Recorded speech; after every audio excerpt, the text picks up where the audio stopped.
Hello everybody and welcome back to Hearts of Iron, where we are currently working on digging in here, but we're also working on getting some more factories constructed.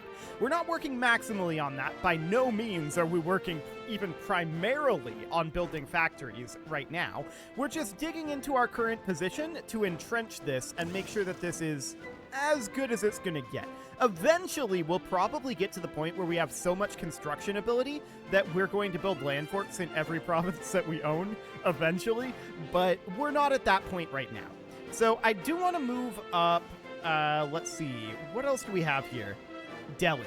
Delhi looks good. Let's move that to the highest priority, and we'll work something like this. We have 2 sets of factories being worked on, and we're also working heavily on constructing our coastal forts for right now. The land forts will come eventually. So what do we have for taxable civilian factories? 1 at this moment. Okay, that seems fine. We're going to continue to funnel industry, and we're going to do this to the central Indian princely states as a priority. So any factories that we get, we're sending to central India, and the idea then is that we are going to annex central India first. That's the idea, anyway. So we'll need to get some of these brought down, of course, and Central Indian Princely States is at 894 out of 1,000. Okay, so this is in Central India and Gwalior. So we should probably prioritize building in those locations if there's anything queued up there. I don't know if there is, so we're just checking in here. There's probably something somewhere. Central provinces? No, this is Central India that we're looking for. Here's Gwalior. So we'll move that up to the top. And where is Central India in this? It was kind of the scimitary flag. So let's see if we can find that. It's probably in here somewhere. I probably just missed it. Or it might not be. It might be maxed out in that state, actually. I think it is. Hang on, let's check here. State, please. There we go. Yeah, it's maxed out here, so we need more building slots. So we want to build whatever we can here. And that's only the 1 factory in Gwalior. So we'll get that completed. Cool. So we'll get something going like this. We are still primarily working on our coastal forts, and we will get this finished up very, very soon. But the idea here, and we can funnel industry, we'll do that in a moment. The idea here is that I really do want to work down this level of autonomy. So we can see the autonomy effect from master building. That's what we want here. So we'll work that down, and we know that annexation of this is going to cost a lot of political power. So that's absolutely understood. At this point, I do want to move this industry over. I really wish that this, dropped their autonomy a little bit. I wouldn't want it to be too much, but this is a finite thing that we can do, right? We can only move this over, in total, 50 times, assuming there's no factories there to start with. So there's only so many times you can press that button. I wish that each one caused it to lose, I don't know, maybe 10 autonomy. Just a small amount of autonomy. That'd be neat, but alas, it does not. I wouldn't want it to be a significant amount of autonomy. But it's fine. We know that we're going to need a large amount of political power, so that's okay. We can lower the autonomy of a subject, and this would be like Pakistan or Rajputana or Khalistan.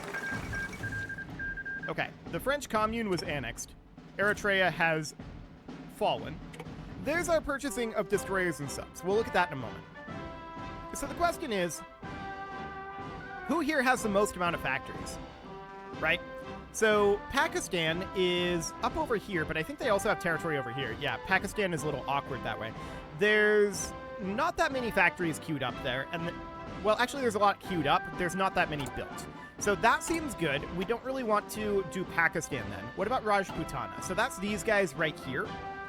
They've got a decent number of factories. Okay. And who are the other options? It was Khalistan and Sindh. Okay, so Khalistan is these guys up over here. They've actually got a lot of factories. So that's definitely noted. And then Sindh, that's these guys over here. They actually have, I think, even more factories. So we should definitely reduce the autonomy of Sindh, because I believe that this increases the amount of factories that they give to us. Yeah, military industry to overlord plus 75%, civilian industry to overlord plus 25%. So yeah, we'll do that. So we'll lower them down to an integrated puppet. And yes, that costs a lot of political power. We're working on consolidating our position within India before we start expanding outside of India, which we will do. I want to be clear about that. But we're not really ready to do anything on that front yet. And we want to remain at peace as much as possible. Oh, that reminds me. I saw a post in the Discord that I did want to address. It was from Simon the Greatest Fish, and he was talking, or I'm sorry, I assumed your gender. They were talking about the military tree here. Let's go into our research, and I will show you. It was specifically in industry here and talking about going down here because of the military industry. And it becomes a lot more efficient. The number that they gave was 1.5 times. And, I mean, yes, that is absolutely true. But we don't care about our military production right now. If we get into a war, we will care about our military production a lot. But right now, we don't care about it nearly so much as we care about getting some of these researches done, because we want to have higher quality equipment first while we're not in war. Once we're in war, if it happens, and we will take every step that we can to prevent that. But once we are in war, we will pivot to a wartime economy. And at that time, that sort of thing will become necessary. But right now, there are larger priorities. So I am aware that that is a very, very high priority in most games of Hearts of Iron, but this is a weird game of Hearts of Iron. So thank you for that, but as of right now, that's not our current priority. We will get there. So, let's see. What else do we want to go for? I would like to get more infantry technology over here, but I think we're probably best off going for either artillery technology. There aren't really... Well, we could definitely boost up our engineer companies. That would boost our defense quite a lot, actually. As an armored engineer company, I don't think we even want that, to be honest. Like, we're in such a weird position. We don't even care about attacking anything. We just want to be able to hold what we have because we expand via capitalism. So we're going to take Engineer Company 2 for now to help us dig in more. And when we go into our doctrines, where do they move the doctrines to? The doctrines aren't in here anymore. They're definitely somewhere. Are they done with army experience these days? I don't remember where doctrines went. Did they completely get rid of doctrines? That would be weird. No, surely it's in like the officer corps. Yeah, here it is. So in the land doctrine, we're in grand battle plan doctrine right now. And I mean, entrenchment speed plus 25%. This is probably where we want to be, most likely. Let's see here. Defense and organization, daily command power gain. Breakthrough is kind of irrelevant to us, but the soft attack is okay. And this is an assault and infiltration. Where we really want to be is in a heavily defensible area. So like modern blitzkrieg into desperate defense, maybe? No, I don't think even this is necessary. We'll figure out where we want to be in here. We need quite a lot of additional army experience for that. Okay, so that is fine. We do need a new national focus, and where do we want that to be? Well, we just got trade protection, which... actually, we just got purchase destroyers and subs. Let's go with cruisers and dreadnoughts now, and let's see how much that costs. 50 political power, and...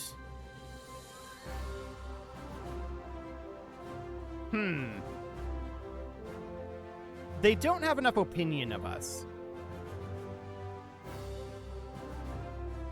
Okay. So that's noted. All that is 50 political power. That's interesting.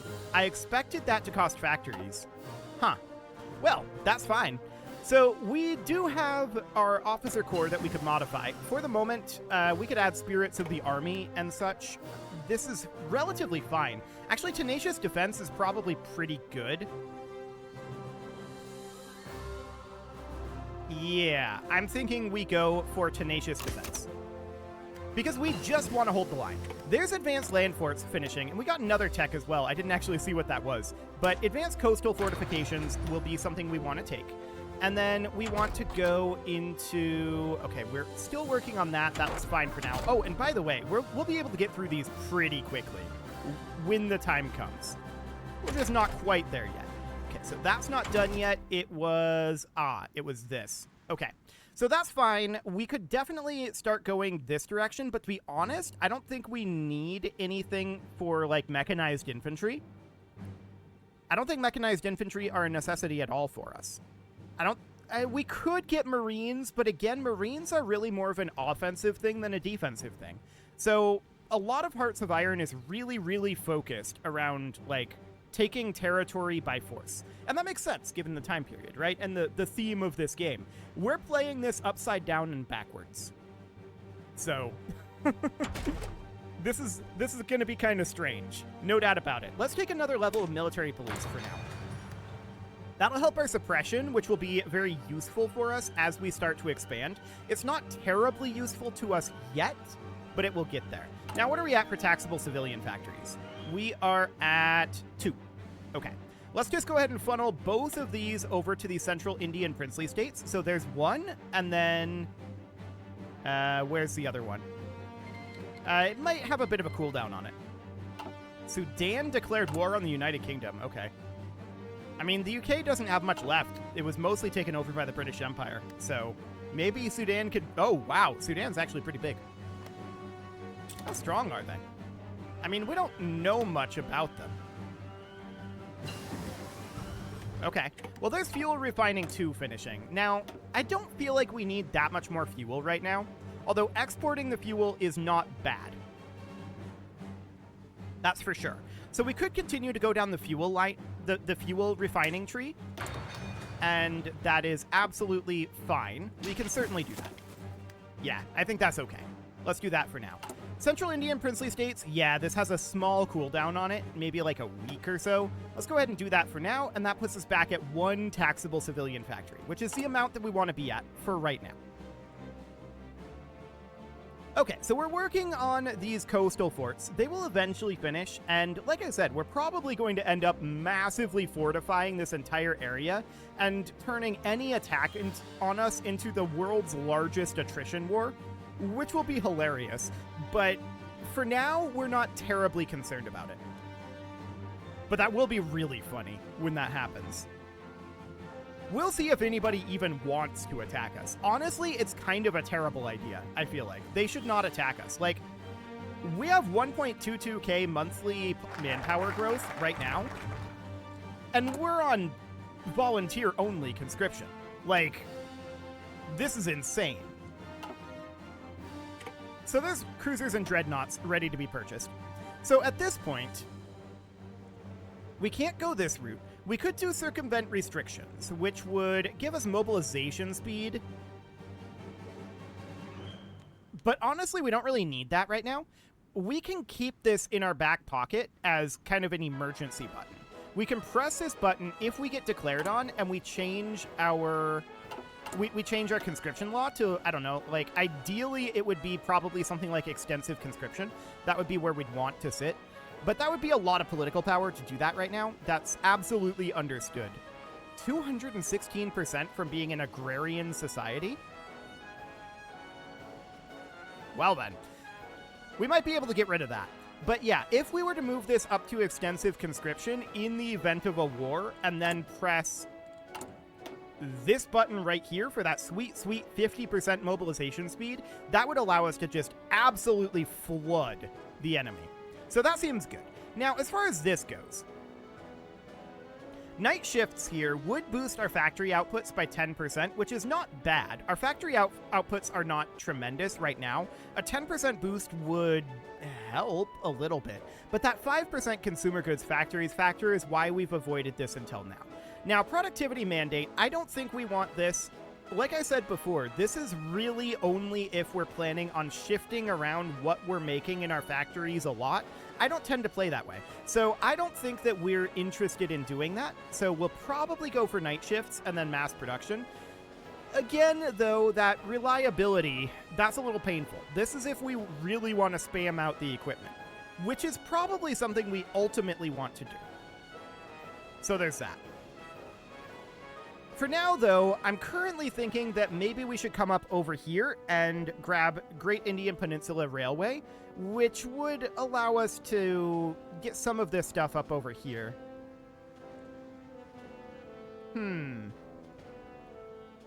Reducing the impact of famine. Interesting. I've never experienced famine in this game. We can also start going down this and getting some military factories in here. That's probably not terrible. This is actually a lot of military factories. That's a whole lot of military factories.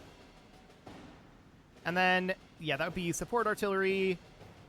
Sure. There's definitely some things that we could do out over here. This is kind of a lower priority, but getting these military factories in there, well, eventually they'll probably be useful.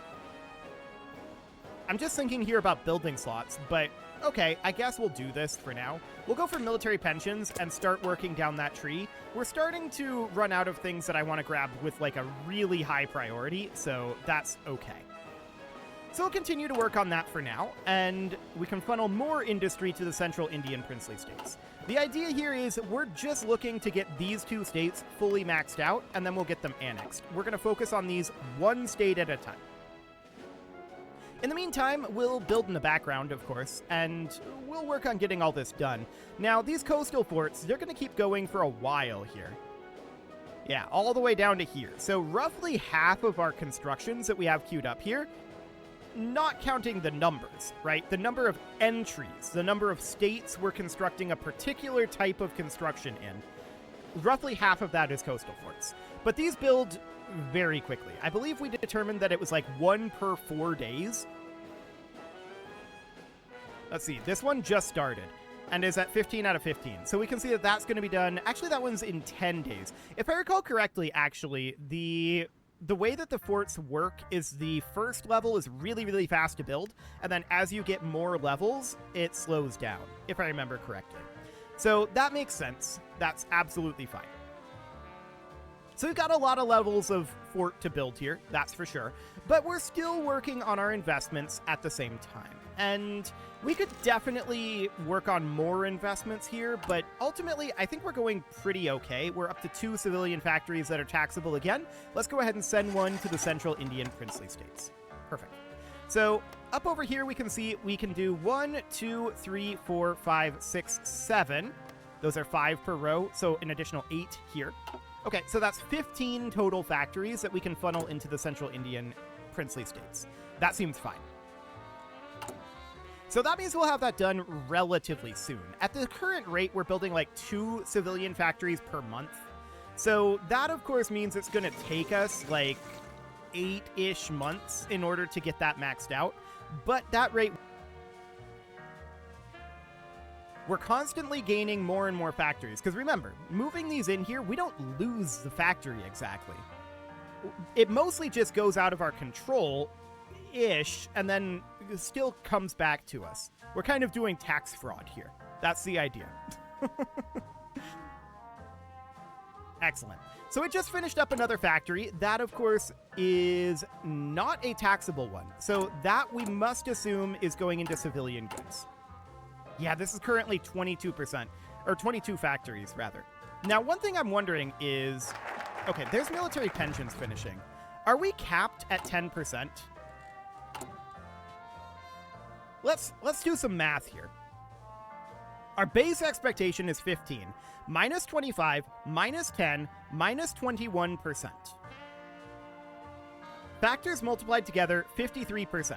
So I'm not sure if that's supposed to be a flat or a multiplicative thing. But 53% would be like 7.7 factories approximately, or 7.7% approximately. Additively, it would be significantly negative. So I have to assume that 10% is the floor here. And if that's the case, then it should not matter if we take night shifts. This should not affect our consumer goods factories factor at all, either way. So let's go ahead and take that and get that finished. The Republic of Syria has capitulated. Okay, cool.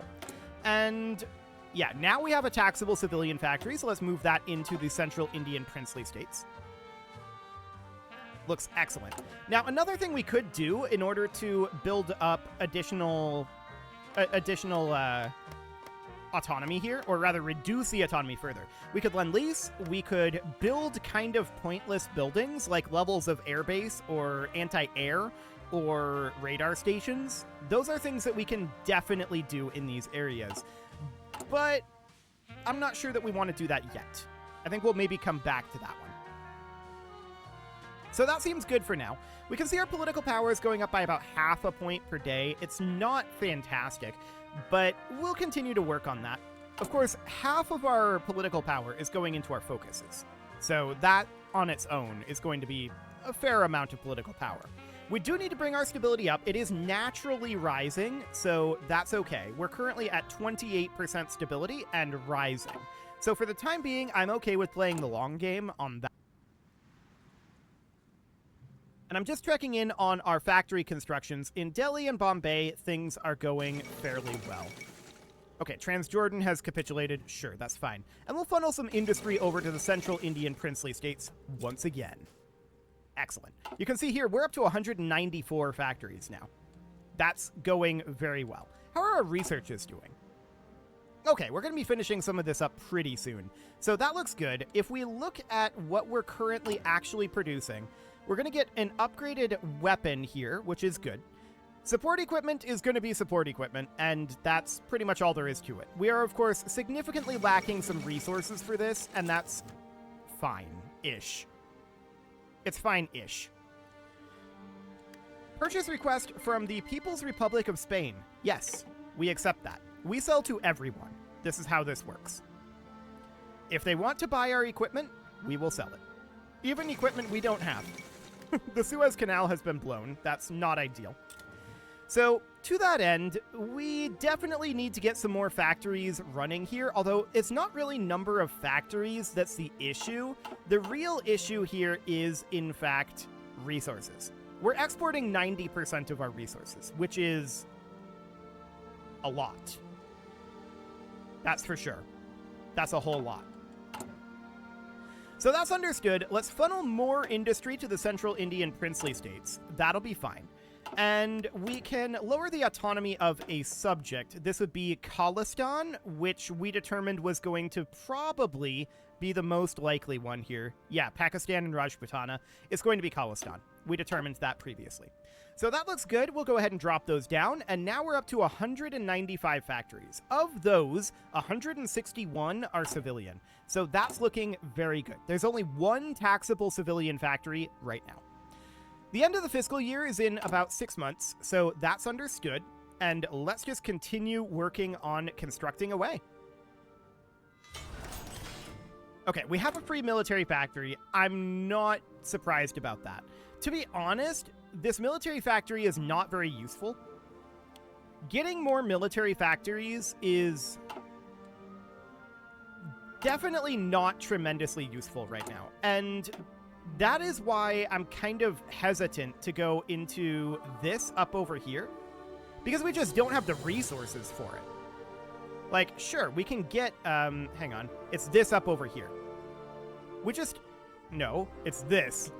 Yeah, this is what gets us the military factories. We just don't have the resources to have more military factories because we're exporting all of them. So we would end up having to change our export law, but this is getting us a 20% boost to our construction speed.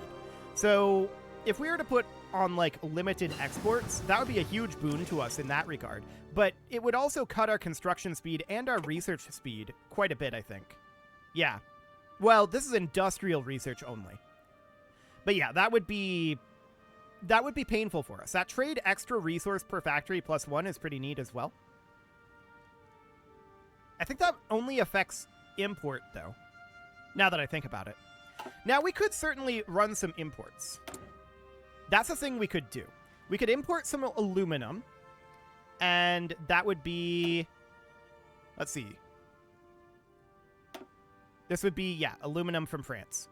So this would be buying 20, and that is correct, for 2 civilian factories. Okay, we'll do it. So then rubber, we'll do that from the Dutch East Indies. And then steel, we'll do that from the British Empire. Excellent.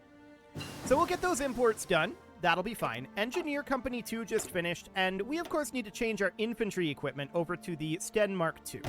So that looks great. We'll get that going. And we should... Okay, we're at minus 19 steel right now, so we probably need to adjust this order here to be here. So that's 12 civilian factories. Understood. Okay, so we'll get another research going here. I want to continue to work on our infantry upgrades over this way. So I want this improved infantry equipment 2 for now, but the anti-tank rifle and the Piat would be good to get as well. For now, let's just grab the improved infantry equipment 2, and yes, we are going to do this with our ammunition factory. Now, we could also grab the anti-tank rifle. We could also start going into night vision. Now, this is night attack. I wonder if that affects night defense as well. That I don't know. That might just be a boost to like our soft attack, which I think would affect night defense. This should affect night defense, logically speaking. So we can think about that, but for the moment, I want to grab engineer. So that looks good for now. It is time to put a cut in here, so I'm going to go ahead and do that. And next episode, we're going to continue our dig in. This is going to take a while, and we're going to continue working on getting these going, which, by the way, we should probably queue up a few more factories in these locations. And this is going to move them down to the bottom again for reasons that I don't fully understand. But we can just go down here, and there's Delhi, and there's Bombay. Okay. So they're back up and have been refreshed. Looks great. You can leave your offerings to the engagement gods in the form of likes, comments, subscribes, and bell ringings, and a very special thank you to all of the channel members for making this video possible, including ALS Gamer, Dark Horse, Ethan Feldman, Upper Cumberland Gamers, Nick Smarty, Dimitri H, Punching the Microphone, The Lounge STL, and all the rest. And of course, you. Thank you for watching. If you'd like to support the channel, you can click the join button down below the video, and as always, I will see you all next time.